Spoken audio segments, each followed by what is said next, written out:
Ever heard of a problem that just won't stay dead? The SCP Foundation has one, and its name is SCP-076, better known as Able. This isn't your average anomaly. Able is one of the most dangerous and relentlessly hostile entities the Foundation has ever tried to contain. His story begins with a box, but this is no ordinary container.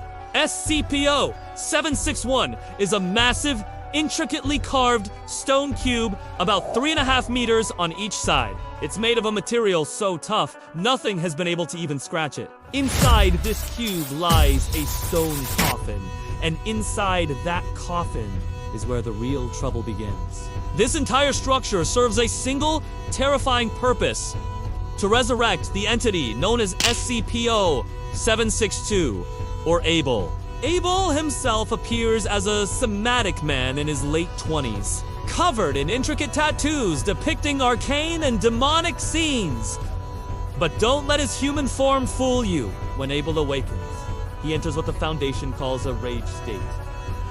His one and only goal becomes seeking out and eliminating the nearest humans with extreme prejudice. He is very, very good at it. Able possesses superhuman strength, capable of tearing through reinforced steel like it's paper. His speed is a blur, faster than the human eye can track. Bullets and explosions that would neutralize any normal person barely slow him down. But his most terrifying ability is something else entirely. Out of thin air, from what's described as a void in space, Able can materialize an arsenal of bladed weapons. Swords, knives, spears all, shimmering with a non-reflective, absolute blackness. These aren't just tools. They are extensions of his will, and he wields them with the skill of a master warrior who has fought for millennia. So, what do you do with something this powerful and hell-bent on destruction? The Foundation's answer is simple: terminate on sight. But here's the catch: you can't actually kill Able. When his body sustains enough damage to be considered killed, it doesn't just die. It rapidly disintegrates into dust, and in that same moment, the coffin inside SCP-0-7621 slams shut, and the resurrection process begins anew. Sometime between 6 hours and a quarter of a century later, the coffin opens, and a fully restored Able emerges, ready to start the cycle of violence all over again.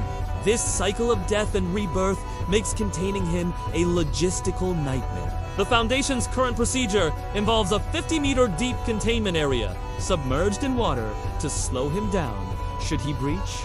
The only access is a vertical shaft that can be flooded or collapsed at a moment's notice. An army of guards stands ready 24/7 with heavy weaponry aimed at the cube, waiting for the inevitable. There was a time, however, when the Foundation tried a different approach. They attempted to weaponize him, making him the leader of an elite mobile task force called nicknamed Pandora's Box. For a while, it seemed to work. Able, under control, was an unstoppable force for the Foundation, but his psychopathic nature and deep-seated hatred for humanity couldn't be suppressed forever. The mere mention of his brother, Kane, another infamous SCP, is enough to send him into an uncontrollable fury.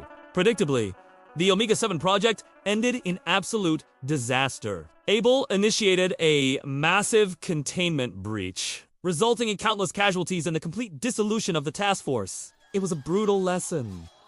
Some things are just too dangerous to control. Able cannot be reasoned with, cannot be bargained with, and absolutely cannot be trusted. He is a primal force of combat and rage, trapped in a loop of death and rebirth, making him a perpetual Keter-class threat that the Foundation can only hope to contain, never conquer. So, the next time you think you're having a bad day, just be glad you're not on guard duty for SCP-076. Because with Able, it's not a question of if he'll break out, but when... Thanks for diving into the archives with me today. If you enjoyed this look into one of the Foundation's most dangerous files, make sure to hit that like button and subscribe for more Kayleys from the SCP universe. Let me know in the comments which SCP you want to see covered next. And remember, stay curious.